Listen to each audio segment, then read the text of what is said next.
China is retaliating and escalating the trade war.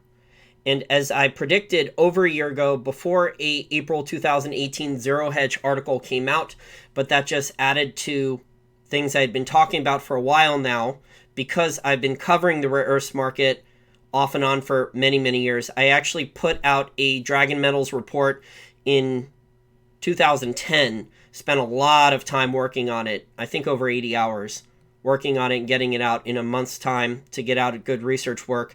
And the report, I think, grossed over $10,000 in about 4 to 6 weeks. So it made me decent money back then, and I learned a lot about the rare earths market back then. So China just announced, let me read the Zero Hedge article, it just came out a couple hours ago. She sends Trump a message, rare earth export ban is coming. Back in April of 2018, when the trade war with China was still in its early stages, Zero Hedge, in an earlier article, explained that among the 5, quote, nuclear options Beijing has to retaliate against the U.S., one was the block of rare earths exports to the U.S., potentially crippling countless U.S. supply chains that rely on these rare commodities, and forcing painful and costly delays in U.S. production as alternative supply pathways had to be implemented.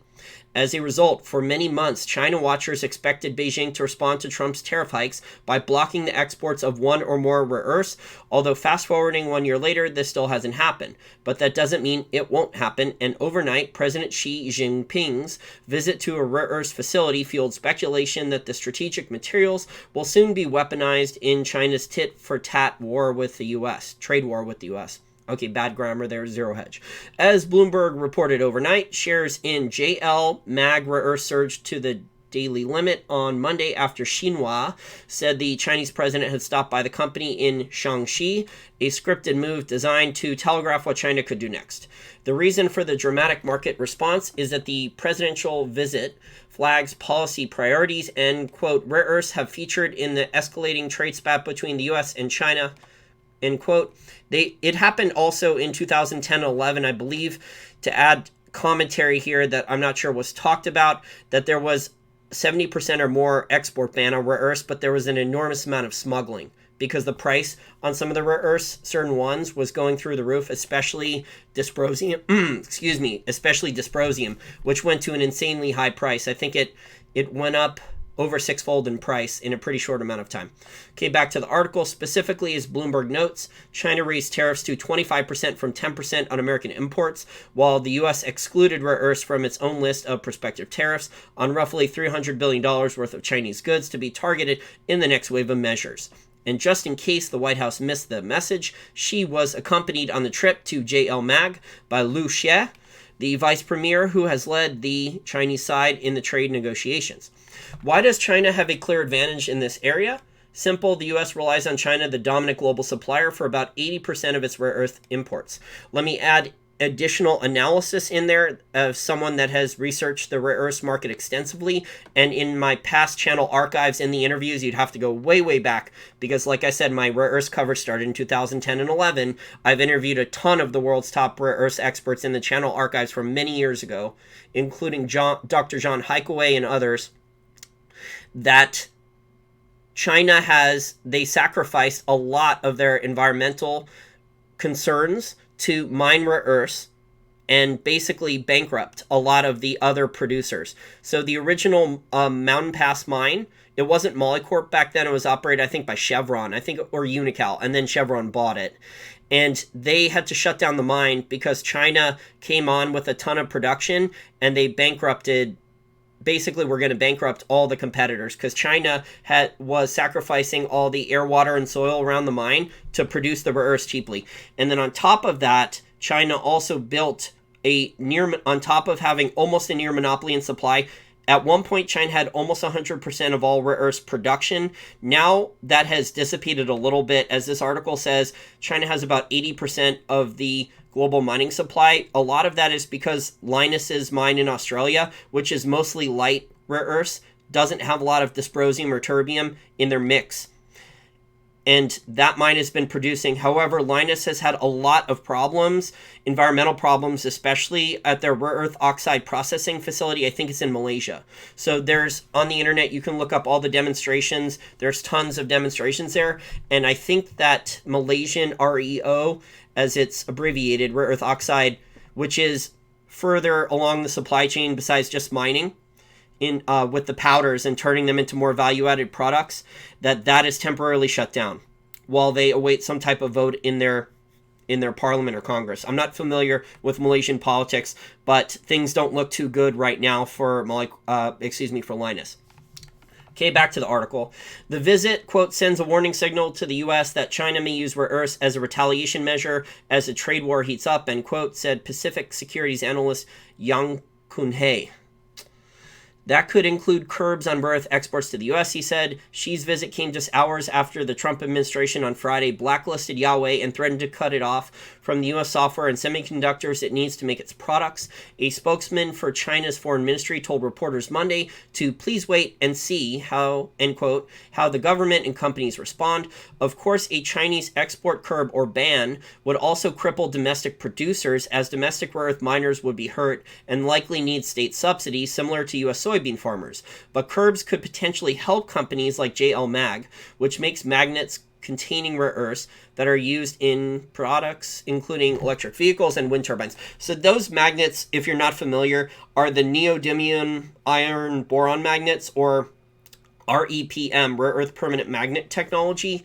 And Molycorp, a while ago, before they went bankrupt, this was about 7 years ago, something like that, maybe 2013, trying to remember offhand. And they hired a very well-respected Japanese scientist. The guy is a genius. He actually, I believe he invented rare earth permanent magnets. So he invented the neodymium iron boron magnet. You can look up some documentaries about him on the internet. It's a really famous Japanese scientist. He has a bunch of patents. And so he was working when the Japanese tried to do the first rare earths export ban and the price of dysprosium went crazy. This Japanese genius scientist with all the patents, he was attempting to come up with a new neodymium iron boron magnet, which used a lot less dysprosium. Now, in the lab, he said he had success. There were some issues, I think, with the heat, and that's what dysprosium was good at, was removing the heat from the magnet. I believe that's what dysprosium was really good at with the magnet, because as the magnet heated up, if it was in electronics or car, the magnet didn't become as strong. But the dysprosium in there helped that. So he was working on a solution because the price of dysprosium, like I said, it went up just outrageously high. And just so there's light rare earths and there's heavy rare earths, and I'll quote directly really quick from the Dragon Metals report. This is from 2010, so but a lot of the things are still the same. The three most important rare earth elements you need to know: neodymium, dysprosium, and terbium. Neodymium is hands down one of the most widely used rare earth elements. It's the largest constituent of a new type of high-strength magnets that are used to increase the power and reduce the size and weight of electric motors. This makes them indispensable for the new generation of hybrid and electric cars, the miniaturization of hard drive disks, and also the construction of wind turbines, which also depend on strong magnetic fields to generate electricity. Neodymium is the most important rare earth element from a usage standpoint, and all rare earth miners are counting on high neodymium and magnet prices going forward based on demand growth. If demand for these magnets were to drop, and that's not likely, the entire rare earth element industry would be in serious jeopardy. But the rare earth element industry, almost all the companies, basically all of the miners, except for Lynas, went bankrupt or had to be restructured or canceled their plans to production. The other problem with rare earth mines is the capex. So the capex to build the mine, the capex to maintain the mine, this is a lot higher. The capex is the capital expenditures to maintain property, plant, and equipment to build a rare earth mine and separate the types of rare earths out than to build a copper mine or to build a gold or silver mine. It is a lot more expensive. You're looking at the capex, and this was in 2010 to 2013, the capex for a lot of these mines was well over $1 billion. And a lot of these mines were not near infrastructure. So some of them were out in the Yukon. Some of them were out in the middle of nowhere of Australia. Lynas's mine was out in the middle of nowhere in Australia. I think Lynas got things built for give or take $2 billion. And At one point, they were actually profitable, but I'm not sure. I haven't looked at Linus lately in the last like 6 months because, I just don't. I'm not an analyst. It's not my day job. Like I'm getting paid to cover rare earth stocks anymore. Actually, I'm not sure if there's any of those left. I know my friends that were full-time rare earth analysts at Canadian investment banks. A lot of them went to go start their own thing and were looking at higher in the value chain. Okay, back to more analysis about the rare earths. If neodymium is a light rare earth element, but many experts think production has peaked or is close to peaking. I'm not sure if I agree with that because neodymium is very plentiful. But there is, if neodymium's price were to go back up, then they could bring on more supply. So it's kind of like peak gold or peak oil. It's a function of price. There's a lot of neodymium. It's the value added part of neodymium, the intellectual property, the ability for these engineers and scientists to really turn it into value added. That's where the real money is. So neodymium is irreplaceable in making high-strength magnets and is the key to many companies' mine-to-magnet strategy. Molycorp had a pretty good mine-to-magnet strategy. They couldn't execute on it. The mine came in not on time, not on budget. There were enormous capex overruns, and they took on too much debt. They took on too much equity. I've talked about this with gold and silver mining companies, but Molycorp, with a mine when it doesn't come on time and on budget with construction and capex, bad things happen. And so Molycorp had a pretty good business plan, in my opinion. They just could not execute it, and that's why the company went bankrupt. These magnets also cannot be substituted, and they are used in almost everything electronic nowadays, including smartphones, computer hard drives, although now with computer hard drives, we're going to solid-state drives. So the computer hard drives market's not as much for rare earths anymore. Windmills, advanced battery technologies, and many other high-tech applications. Dysprosium is a heavy rare earth element, is in much shorter supply than neodymium. Most often it is combined with neodymium to make the neodymium iron boron magnet, or REPM. Without the two elements together, it would be impossible for the magnets to work in high heat and under other stressful environmental conditions. The growth in demand, this report was written in 2010. So the growth in demand for high-strength magnets was projected to double in 2015. So this report was written in 2010.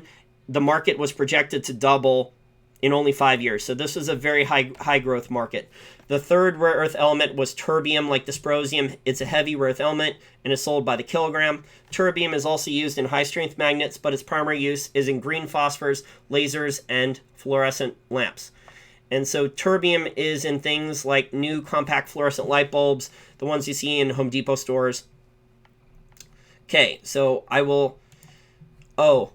okay, just remembered what I wanted to talk about next. So let me talk about the rare earth supply chain and value chain. I pulled up some charts. So obviously in this live stream, I don't have the charts. I'm not going to show you them. If I was spending more time and effort on this, I could actually do a video presentation, but spending hours to insert a couple charts and sync up the audio and edit, it's just not worth my time right now.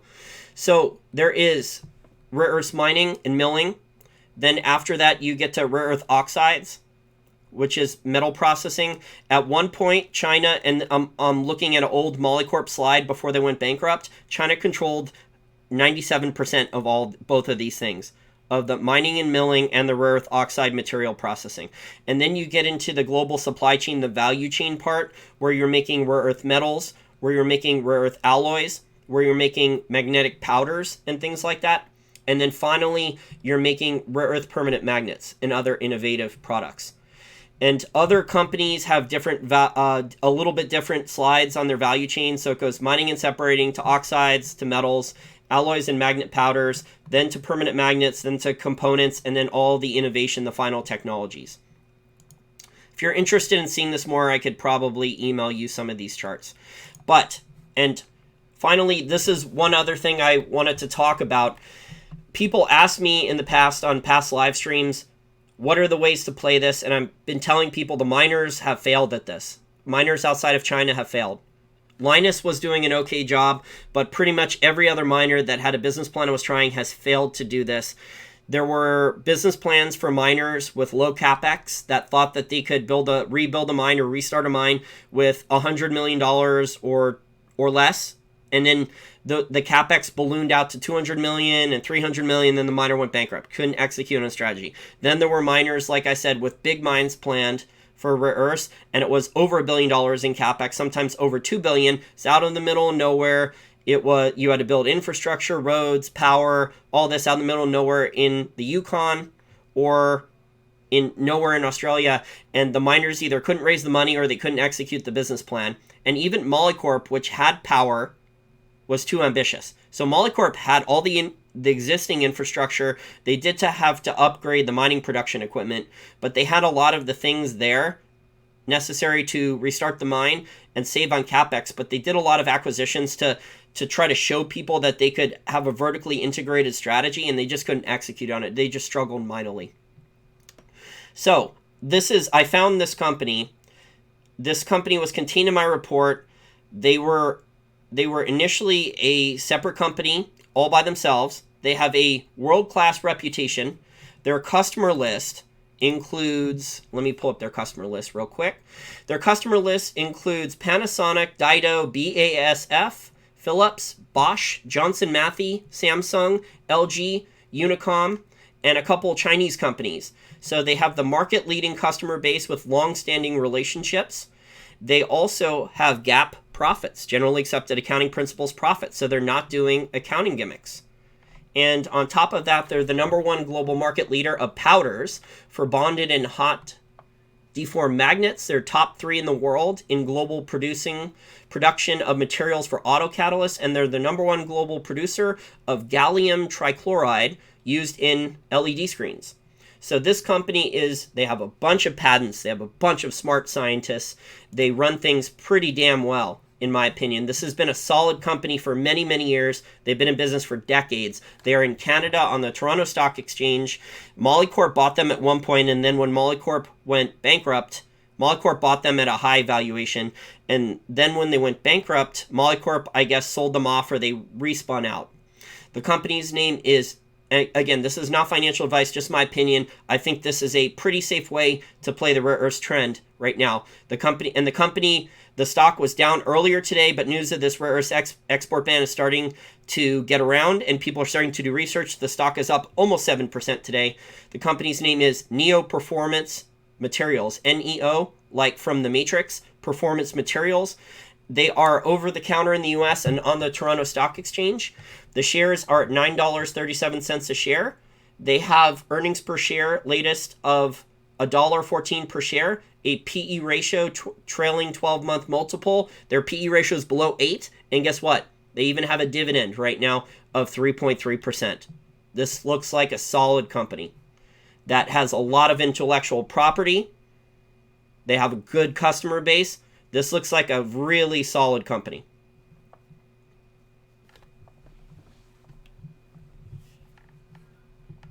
So if you're interested in playing this rare earths trend with potential rare earths prices going higher, Neo Performance Materials, and they're Canadian, they're not an American company.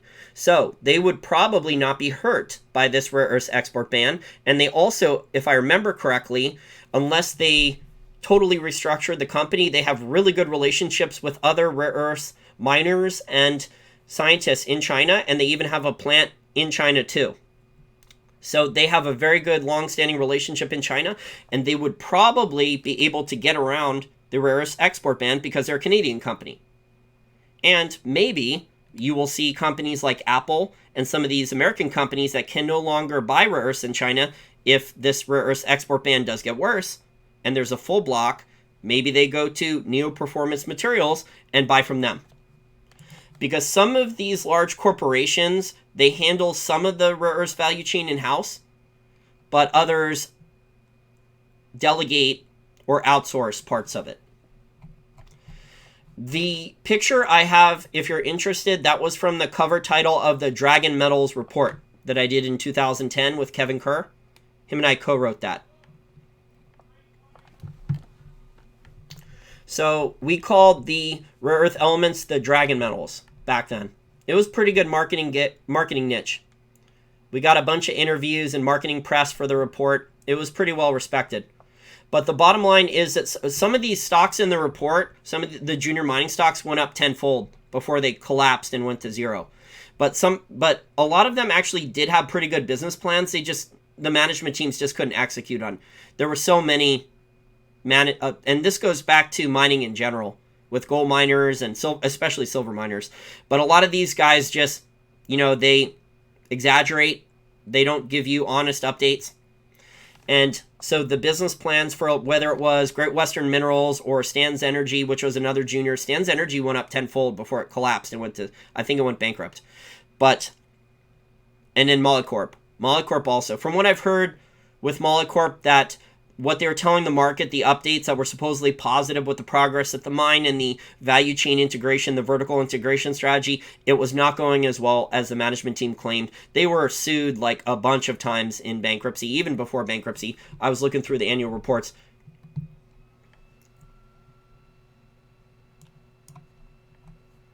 Okay, well, that's my presentation for the update for today. I'll take a look at questions and comments real quick.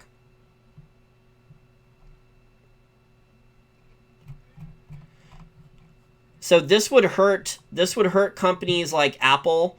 This could hurt other technology companies. I have a list, I found it on Twitter, of American corporations, large ones, that have a lot of China exposure. Let me pull it up real quick. Okay, so companies with really large China exposure include Qualcomm, Micron Technology, NVIDIA, Broadcom, Applied Materials, Texas Instruments, IPG Photonics Corp, Intel, Western Digital, Advanced Micro, Maxim Integrated Products, Skyworks Solutions, A.O. Smith, Corning, KLA, Tencor Corp, Amphenol, Lam Research Corp, Exlinix, Agilent Technologies, Perkin-Elmer, TE Connectivity, Apple, Waters Corp, Analog Devices, Keysight Technologies, Mettler Toledo International, Borg Warner, Tapestry, Celanese, Boeing, Danaher, Leggett & Platt, and Thermo Fisher Scientific. Those are the companies on I believe, the S&P 500 that have the largest percentage of revenue in China, 10% or more, according the sources from Saxo Bank and Bloomberg. So if you want to look at the chart more, it's in the Wall Street for Main Street Facebook group. It's also on Twitter. Well, I didn't put it on my Twitter yet. Wait. Yeah, actually it is on my Twitter. So it'll be interesting to see what happens if China wants this, but this is a very risky move for China to do this, and we'll see how the U.S. decides to retaliate.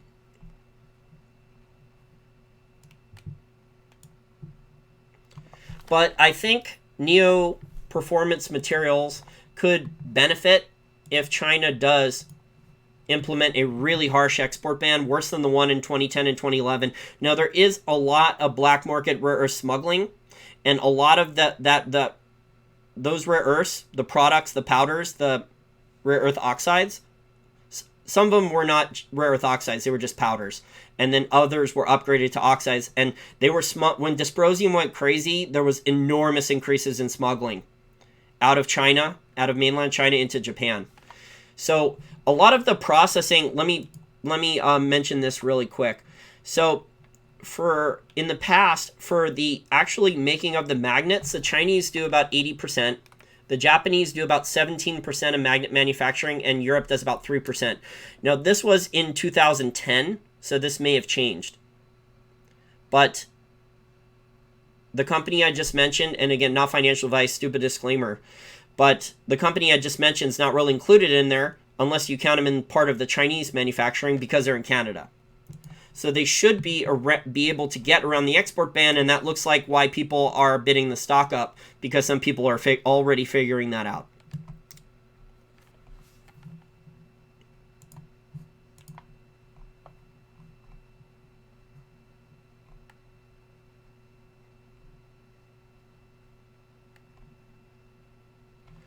Okay, well, I don't see too many questions for rare earth related stuff. So if you're interested, any more questions or comments, I'll answer them later. I'm heading out to the gym. Everyone have a nice rest of your day. Okay, bye.